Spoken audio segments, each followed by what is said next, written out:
তুমি এইচএসসি 26 ফুল সিলেবাসে পরীক্ষা দিচ্ছ অনেক দিন পরে এবং তোমার টাইমটা তুলনামূলকভাবে কম হয়ে গিয়েছে, তোমার আশা ছিল তুমি একটু বেশি টাইম পাবা। কিন্তু আমি বলবো যে তোমাকে যারা 2 মাস বেশি টাইম দিত বা 3 মাস বেশি টাইম দিত, কি হতো যে তোমার সেম জিনিস আমরা যেহেতু ছাত্র, আমাদের হয় কি যে পরীক্ষার আগে রাতে যে মনে হয় যে আর একটা বা দুইটা রাত যদি বেশি দিত হয়তো আমার প্রিপারেশনটা আরো ভালো হতো। এটা আমাদের জাস্ট একটা মাইন্ডসেট। আমি এইচএসসি জিপিএ 5 পেয়েছি, কিন্তু আমি যে একদম টপার ছিলাম এরকম কখনোই না। খুব যে ভালো স্টুডেন্ট হলে জিপিএ 5 পাওয়া যায় বা তুমি খারাপ স্টুডেন্ট হলে জিপিএ 5 পাবে এরকমটা আসলে কখনোই না। তোমার জিপিএ 5 পাওয়ার মেন রহস্য, এবং আমারটা যদি বলি, আমার মেন রহস্য ছিল যে পরীক্ষার আগের 1 থেকে 1.5 মাস আমি যা করছি সেটা ছিল আমার রেজাল্ট। ঠিক আছে, এই পরীক্ষা আগের 1 থেকে 1.5 মাস নির্ধারণ করবে তুমি পরীক্ষায় কিরকম রেজাল্ট করবা। শেষের 2 মাসে যদি তুমি ঠিক মতো পড়াশোনা করো তাহলে কি প্লাস সম্ভব? এটা হচ্ছে তোমাদের ম্যাক্সিমাম স্টুডেন্টের কোশ্চেন।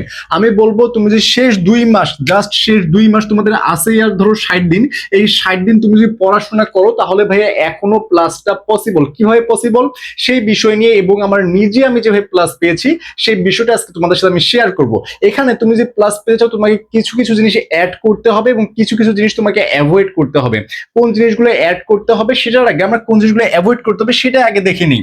যে ভুলগুলো করলে তোমার জিপিএ 5 ভাইয়া কখনোই আসবে না, হ্যাঁ, সেটা হচ্ছে লাস্ট মোমেন্টে প্যানিক হয়ে, মানে একটু প্যানিক অ্যাটাক হয়ে যাওয়া। যেমন তোমার এখন হচ্ছে একদম শেষ সময়, যে তুমি এইচএসসি 26 ফুল সিলেবাসে পরীক্ষা দিচ্ছ অনেক দিন পরে এবং তোমার টাইমটা তুলনামূলকভাবে কম হয়ে গিয়েছে, তোমার আশা ছিল তুমি আর একটু বেশি টাইম পাবা। কিন্তু ভাই আমি বলবো যে তোমাকে যারা 2 মাস বেশি টাইম দিত বা 3 মাস বেশি টাইম দিত, কি হতো যে তোমার সেম জিনিস, আমরা যেহেতু ছাত্র আমাদের হয় কি যে পরীক্ষার আগের রাতে যে মনে হয় যে আরে একটা বা দুইটা রাত যদি বেশি দিত হয়তো তোমার প্রিপারেশনটা আরো ভালো হতো। এটা আমাদের জাস্ট একটা মাইন্ডসেট। এই জন্য তোমার মাইন্ডসেট ধরে নাও যে তোমার এই জুনের 7 তারিখে পরীক্ষা হবে এবং এটা সরকার আগে থেকে বলে দিচ্ছে, জাস্ট একটু মাথায় রাখো। তুমি জাস্ট ইমাজিন করো যে তোমার 7 তারিখে পরীক্ষা হবে, এখানে টাইম বাড়ানোর কোনো অপশন নাই। তাহলে তোমার সেটটা আগে কি হলো যে তোমার 7 তারিখে পরীক্ষা, এখানে কোনো পরীক্ষা পিছানোর সুযোগ নাই। এটা আগে তোমার মাইন্ড সেট আপ করো। এন্ড এই লাস্ট মোমেন্টে কখনোই ভাই প্যানিক হওয়া যাবে না। তুমি প্যানিক হলে কি হবে, তোমার পরীক্ষা খারাপ হবে, তোমার পড়াশোনার যে গতি সেই গতি কমে যাবে, এই জন্য প্যানিক হওয়া যাবে না।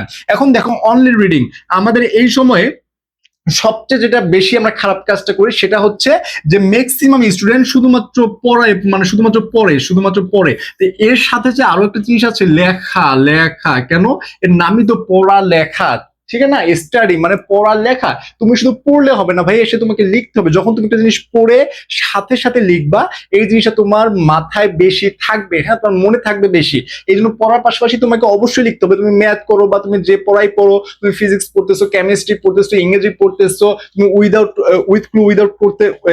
ক্লু করতেছো, যাই করতেছো, পাশে একটা খাতা নাও, জাস্ট রাফের মতো করে লিখে যাও। রাফের মতো লেখা যে আহামরি সুন্দর হতে হবে এরকম না, তুমি জাস্ট লিখে যাও, পড়ো এবং লিখে যাও সাথে সাথে। এটা তোমার অনেকটা কাজে দিবে, অনেক ইফেক্টিভ হবে এটা, ঠিক আছে? এবং হচ্ছে ওভার কনফিডেন্স। এখানে দেখবো অনেক ভালো ভালো স্টুডেন্ট, মানে তোমার যে কয়েক লেভেল উপরে স্টুডেন্ট সে কিন্তু প্লাস পাবে না। তার একটা মেন রিজন হচ্ছে ওভার কনফিডেন্স। তুমি নিজেকে এতই ওভার কনফিডেন্স মনে করো, যে কনফিডেন্ট মনে করো যে আমি তো পরীক্ষা দিলে আমার প্লাস এমনি চলে আসবে, এখানে তোমার প্লাস মিস হওয়ার কোনো সুযোগ নাই। এটা হচ্ছে তোমার সবচেয়ে বড় ল্যাকিংস, তোমার সবচেয়ে বড় উইকনেস হচ্ছে এটা, যে তুমি ওভার কনফিডেন্ট। এই ওভার কনফিডেন্টের কারণে তুমি কিন্তু প্লাস পাবা না। এই কারণে এই 3টা ভুল তোমার করা যাবে না। এই শেষ 60 দিনে তুমি যদি প্লাস পেতে চাও এই 3টা ভুল করা যাবে না ভাইরা, ঠিক আছে? বুঝতে পারছো? এখন দেখো, এখন তোমাকে আমরা বলবো যে যেভাবে আমি শেষ 2 মাসে জিপিএ 5 পেয়েছিলাম, এটা সত্যি বলতে আমি যে একদম টপারের টপ ছিলাম এরকম না, খুব যে ভালো স্টুডেন্ট ছিলাম এরকম না। আমি খুবই টাইম ওয়েস্ট করছি। আমি কি করছি, আমি প্রচুর খেলাধুলা করছি, যার কারণে আমি পড়াশোনায় একদম টাইম দিতে পারি নাই, ঠিক আছে? কিন্তু আমি শেষে 1 মাসে, ভাই আমি তোমাদেরকে বলছি 2 মাসে, কিন্তু আমি পড়াশোনা করেছি 1 মাসের বেশি, 2 মাসের কম, মানে 1.5 মাসের মতো। আমি পড়ার টাইমটাই পেয়েছিলাম 1.5 মাস। এই 1.5 মাসে আমি পড়াশোনা করে আমার আল্লাহর রহমতে প্লাস এসেছিল। এখন এই 1.5 মাসে ভাই কিভাবে প্লাস আনা সম্ভব সেটা আমি তোমাদেরকে একটু বলি। যে তোমাদের এখানে কয়েকটা স্ট্র্যাটেজি ফলো করতে হবে। একটা হচ্ছে স্মার্ট স্টাডি, ঠিক আছে? তুমি প্রচুর হার্ড স্টাডি করতেছো, কিন্তু তোমার এই হার্ড স্টাডি করলেই যে তোমার প্লাস আসবে এরকম না। এই জন্য স্মার্ট ওয়েতে স্টাডিটা করতে হবে। সেই স্মার্ট ওয়েটা কি? স্মার্ট ওয়েটা হচ্ছে যে তুমি এখন যদি বই খুলে যে পড়া শুরু করো, তুমি চোখে হয়তো বা অন্ধকার দেখতে পারো, কারণ পড়া তো ভাই সমুদ্র, পড়ার কি কোনো শেষ আছে? পড়া তো শেষ নাই। এই কারণে তোমাকে হার্ড স্টাডি, এখন তুমি যদি সব পড়তে চাও তোমাকে প্রচুর কঠিন লাগবে। এই কারণে তুমি একটা কাজ করো, তোমার কাজটা কি, যে পাস্ট কোশ্চেন, তোমার যে বোর্ডের কোশ্চেন গুলো আছে এটা একটু বের করো, ঠিক আছে? এটা বের করে তুমি যে অধ্যায় পড়বো, অধ্যায় ভিত্তিক কোশ্চেন দেওয়া আছে না বোর্ডের কোশ্চেন গুলো, এই কোশ্চেন গুলো বের করো, বের করে দেখতে পারবা যে কোন কোন টপিক থেকে তোমার প্রশ্নগুলো আসছে। দেখতে পারবা যে অনেক টপিক থেকে রিপিট বারবার রিপিটেশন হচ্ছে। এই যে রিপিটটা হচ্ছে সেই টপিকটা তার মানে তোমার বেশি ইম্পর্টেন্ট, সেই টপিকটা তোমাকে পড়তে হবে। বাকি অনেকগুলো টপিক দেখবা যেগুলো স্কিপ হচ্ছে, আসতেছে না, একটা সালেও আসে নাই, একটা বোর্ডেও আসে নাই, সেই প্রশ্নগুলো তোমাকে অবশ্যই অ্যাভয়েড করতে হবে। যে প্রশ্ন আসতেছে সেটা তোমাকে অবশ্যই সেই টপিকটা ভালো মতো পড়ে বুঝে সেই প্রশ্নগুলো সলভ করতে হবে। এবং ক এবং খ যে প্রশ্নগুলো আছে সেগুলো তুমি সবগুলো সৃজনশীলের পড়ে ফেলো, সব সৃজনশীলের ক খ পড়ে ফেলো। তাহলে ক খ যদি পেয়ে যাও, গ ঘ দেখবা যে তুমি যদি প্র্যাকটিস করে যাও তাহলে ওগুলো পেরে যাবা। এই জন্য হচ্ছে স্মার্ট ওয়েতে স্টাডি করতে হবে এবং পাস্ট কোশ্চেনটা পড়তে হবে। এবং এখানে আরেকটা বিষয় হচ্ছে যেহেতু ভাইয়া তোমার এমসিকিউ, আমি লাস্ট সময় প্রচুর এমসিকিউ পড়ছি, প্রচুর মানে প্রচুর। তোমার অনুশীলনীর এমসিকিউ বলো, গাইডের এমসিকিউ বলো, মডেল টেস্টের এমসিকিউ বলো, আমি প্রচুর পরিমাণে এমসিকিউ পড়ছি। কারণ তোমার 30টা যে এমসিকিউ আসবে, 30টা বা 25টা যে এমসিকিউ আসুক, তুমি যদি এখানে 90 বা 95% যদি এমসিকিউ পেরে যাও, বা ধরো 30টার মধ্যে তুমি 27টা 28টা এমসিকিউ পেরে গেলা, তার মানে কি তোমার প্লাসের তুমি অনেক কাছে চলে গেলা। তার মানে তুমি সৃজনশীলটা একটু ভালো করো, দেখবে তোমার প্লাস, একদম প্লাস চলে আসবে। এই কারণে এমসিকিউটা খুবই ইম্পর্টেন্ট এবং এখানে টাইম লাগে কম, কিন্তু দেখবা যে তুমি যেটা কারেক্ট ওখানে ভুল হওয়ার কোনো অপশন নাই, তোমার মার্ক কাটার কোনো অপশন নেই। কিন্তু সৃজনশীল লিখলেও স্যারের যদি মন মতো না হয় তোমার মার্কটা একটু কমাতে পারে, তাই না?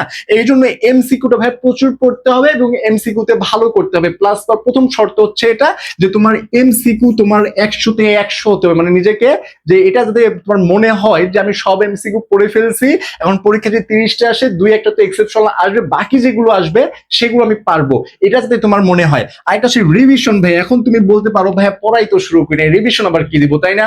এখন তুমি পড়া শুরু করো নাই, কিন্তু ভাই তুমি এখন এই যে ভিডিওটা দেখতেছো তুমি এখন থেকেই পড়া শুরু করো। তোমার এত এত ভিডিওর সামনে মধ্যে এই ভিডিও তোমার সামনে গেছে, তার মানে তুমি পড়াশোনা করতে আগ্রহী। যেহেতু তুমি ক্লিক করছো, ভিডিওটা এখনো দেখতেছো, অলরেডি 3-4 মিনিট বকবক করে ফেলছি, তাই না? তার মানে তুমি ভিডিওটা যেহেতু এখনো দেখতেছো, তাহলে তোমার এখনো পড়াশোনার মন মানসিকতা আছে, তোমার ইচ্ছা আছে।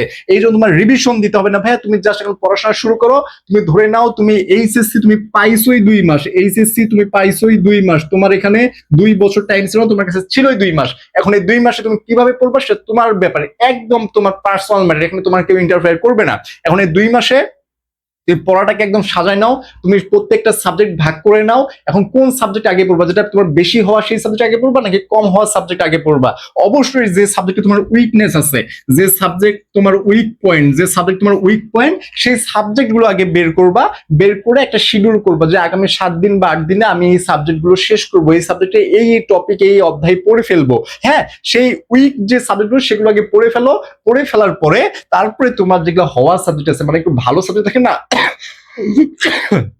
সরি, সবাই একটু স্ট্রং জোন থাকে না, যে আমি ফিজিক্স অনেক ভালো, বা আমি কেমিস্ট্রিতে বা আমি ইংরেজিতে অনেক ভালো, সেই সাবজেক্টগুলো বের করো।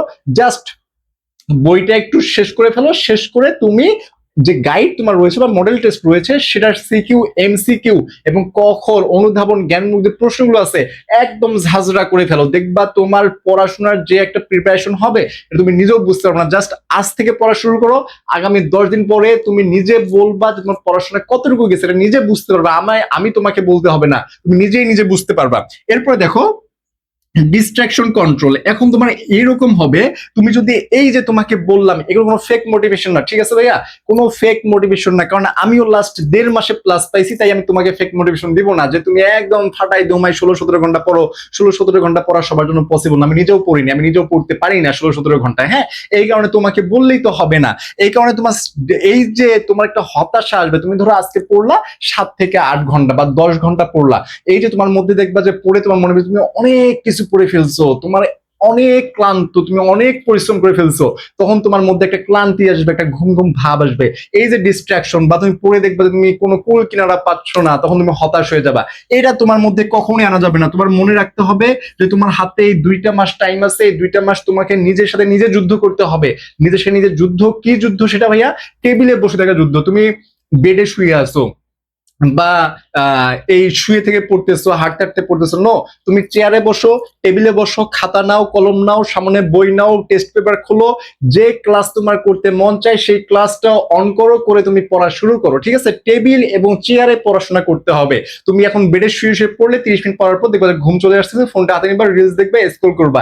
এইসব সোশ্যাল মিডিয়া ভাই, এইসব সোশ্যাল মিডিয়া একদম ক্লোজ, একদম ক্লোজে রাখো। জাস্ট তোমার যতটুকু দরকার যে আমি ক্লাসটা দেখবো, এটা করবো, এটা করবো, এখন এইগুলো দরকার ভাই। হ্যাঁ, যার কারণে তুমি এই যে এই 3টা পয়েন্ট তোমাকে বললাম, এই 3টা পয়েন্ট অবশ্যই অ্যাভয়েড করবা, এবং এই 5-6টা কাজ তোমাকে অবশ্যই একদম মাস্ট বি করতে হবে তুমি যে রেজাল্ট ভালো করতে চাও। হ্যাঁ, কারণ আমি নিজে শেষ সময় এইভাবে পড়েছিলাম। আমার যে অ্যান্ড্রয়েড ফোন ছিল সেটা আমি টোটালি অফ রাখছিলাম 1.5 মাস। কোনো আমি সোশ্যাল মিডিয়া বলো কিচ্ছু ছিল না, আমার 1.5 মাসের মতো কিচ্ছু ছিল না। জাস্ট যখন ক্লাসটা দরকার ছিল, যে অমুক একটা ক্লাস দরকার, আইসিটি ক্লাস দরকার, ইংরেজি ক্লাস দরকার, আমি ঢুকতাম, ক্লাসটা দেখতাম, আবার অফ, আবার পড়াশোনায় ঢুকে যেতাম। এইভাবে তোমাকে পড়াশোনা করতে হবে। এইভাবে যদি পড়াশোনা করতে পারো, জাস্ট 10 থেকে 12টা দিন পড়াশোনা করো, পড়াশোনা করে তারপর তোমার মনে হবে যে ভাইয়া তোমাকে বলেছিলাম যে তোমার দ্বারা পসিবল, তখন তোমার মনে হবে যে আসলে তোমার দ্বারা পসিবল। এবং এরপরেও যদি তোমার কোনো ফ্রি ক্লাসের প্রয়োজন হয়, যে আমার অমুক সাবজেক্ট, অমুক অধ্যায় ফ্রি ক্লাসের প্রয়োজন, জাস্ট কমেন্ট সেকশনে যারা আমরা দেওয়ার ট্রাই করবো। এবং তোমাদের ফুল ক্লাসগুলো চাও যে ভাই আমার ফিজিক্স, কেমিস্ট্রি, ম্যাথ, বায়োলজি পারতেছি না, এগুলোর সাথে বাংলা এবং ইংরেজিতেও সমস্যা, আমরা এই 6টা সাবজেক্ট চাচ্ছি কিন্তু আমরা ভর্তি হতে চাচ্ছি না বা কম টাকায় পড়তে চাচ্ছি, এরকম যদি হয়, তাহলে এই যে আমাদের রোড টু এইচএসসি আছে, তোমরা কিন্তু এখানে এনরোল করতে পারো। এবং এর যে ফি সেটা হচ্ছে 3500 টাকা, কিন্তু তোমাদের জন্য জাস্ট 199 টাকা ভাইয়া, 199 টাকায় তোমরা এখানে এনরোল করতে পারবা। ফিজিক্স, কেমিস্ট্রি, ম্যাথ, বায়োলজি থাকবে, সাথে তোমার বাংলা এবং ইংরেজি একদম ফ্রি থাকবে। তুমি এনরোল করবা কিভাবে ভাইয়া? এই যে 01720828052 এই নাম্বারটা রয়েছে, এখানে ডিরেক্ট কল, হোয়াটসঅ্যাপ অথবা টেলিগ্রামে তোমরা নক করে বিস্তারিত জেনে দেন তোমরা ভর্তি হতে পারো। এবং আমাদের যে ফেসবুক পেজ রয়েছে এখানে তোমরা নক করে ভর্তি হয়ে যেতে পারো। ঠিক আছে, তো তোমরা এই কাজগুলো করো এবং নিজের প্রতি কনফিডেন্স রাখো যে তোমার দ্বারা হবে, ইনশাল্লাহ দিন শেষে তুমি সফল হবা। তো সবার জন্য দোয়া এবং শুভকামনা রইলো। দেখা হবে নতুন কোনো ভিডিওতে।